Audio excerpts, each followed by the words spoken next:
The question of university autonomy. 10th January 2022. Education and health are the two basic foundations for the progress of any country.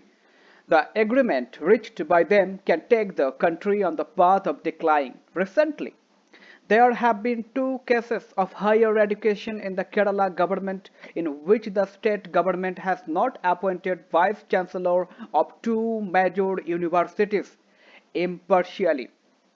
This has once again raised the question of autonomy of higher educational institutions. The position of Kerala in the field of education.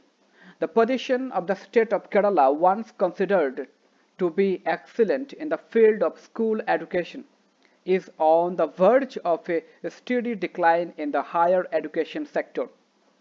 The National Institute Ranking Framework ranking has none of the universities in the state in the high 20 institutions. 3 years ago, scientist C.N. Rao regretted the failure of Kerala teachers and researchers. While Kerala has a tradition of excellence of intellectual and educational quality, as a result, the number of youths going abroad from Kerala to get employment has come down. The reason: political interference in the appointments of the education sector can be considered.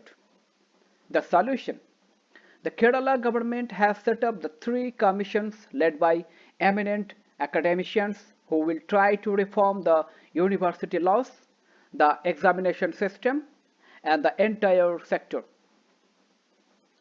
Merit has to be given priority over political, religious, caste, and other considerations to maintain academic autonomy.